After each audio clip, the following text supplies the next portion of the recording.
After Masariko's expulsion, her and the Mani would establish themselves in the Bela region of Musadugu in modern-day Guinea. From Guinea, they would travel further south until reaching Cape Mount, Liberia, where the border is shared with southeastern Sierra Leone. Upon entering these regions, the Mani would encounter the indigenous Bulum people at Cape Mount in 1845. The Bulum were indigenous to Sierra Leone, Liberia, and Guinea.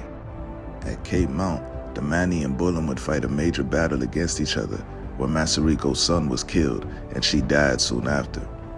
The rest of her army would continue west and conquer the southern regions of Sierra Leone. From the south, they would make their way towards the northern region of the country, absorbing and assimilating those they defeated along the way. Once the Mani entered the southern region of Sierra Leone, many Bulum settlements were destroyed during these invasions. This enabled the Mandinka to fully take over the south and forced the Bulum to give them their allegiance. After the Mani conquered this region, they would begin intermixing with the Bulum people, and this fusion of the Mani and the Bulum would form the Mende tribe who inhabit the same region today.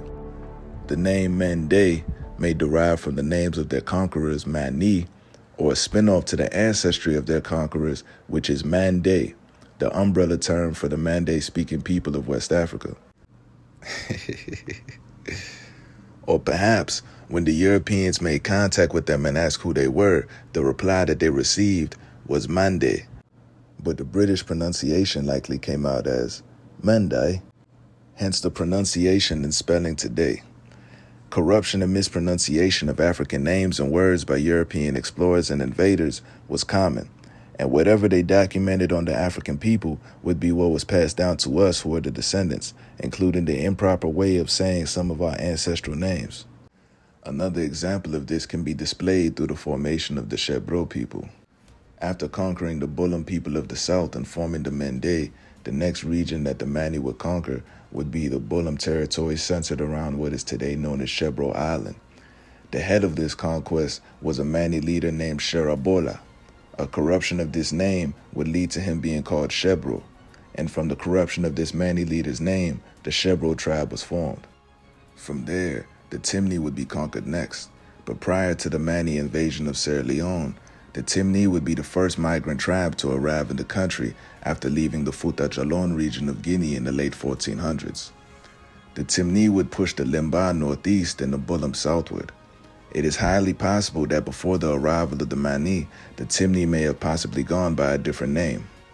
It is important to note that unlike other modern Mande groups, the Timni are related to the Landuma, Nalu, and Baga people of Guinea and Guinea-Bissau. These groups have been described as pre-Mandinkas because they settled in the region before the arrival of the Mande people. I find it interesting that the Sonaninke people also predate the Mandinka as well, yet there is still record of this pre-existence. But there is no record of the Timni until they made their presence in Sierra Leone, which heavily indicates that prior to them settling there, they likely were identifying under a different name or originally a subgroup of the Baga people. More evidence of this is that the Timni language is included within the Baga language family. The Timni government, titles of power, and culture is heavily influenced from the Mande and Kru-speaking Mani, so it is not unlikely that after subjugation, the conquered group took on a new name, culture, and form of governance, just as the Bulum did in the south when they became the Mende and Chebro tribes. These are other spelling variations of Timni that are listed below. The most consistent factor is the Mani, Mene, and Mini suffix at the end of each variation. Despite the various spelling variations, Timni only has two ways of pronouncing it, which is Timni or Timani, and this still maintains the Mani or Mini suffix, showing further indication that their name is derived from the Mani warriors who conquered them.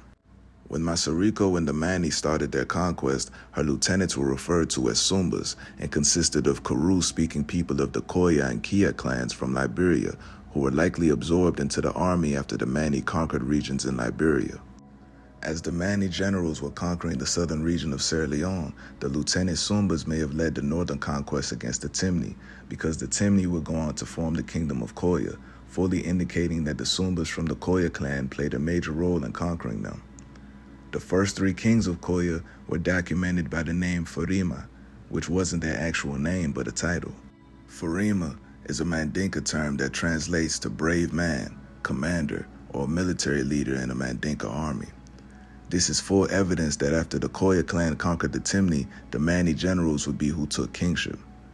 So now the newly formed Mende, Shebro, and Timni would become fully assimilated and trained to be a part of the Mani army. The Timni would conquer the Loko and intermix with them heavily, becoming the ruling class amongst them.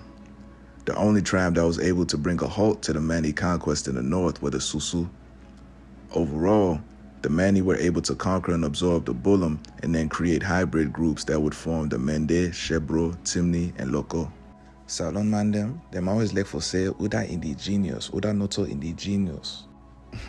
Well, I come for tell you now, if you're not so limba, you yourself, you're not so indigenous, you're not foreign man. Basically, what I said was, Sierra Leoneans often enter into petty tribalistic debates over who's indigenous to the land and who's not. But in reality, if you're not Limba, then you're not fully indigenous to the land either. The Bullum would have been another indigenous group, but they've been fully absorbed and assimilated into the current tribes existing today. The Mende, Shebro, and Loko would be the next closest thing, but they only have partial indigenous ancestry from the Bullum, while the other half comes from the Mandinka invaders.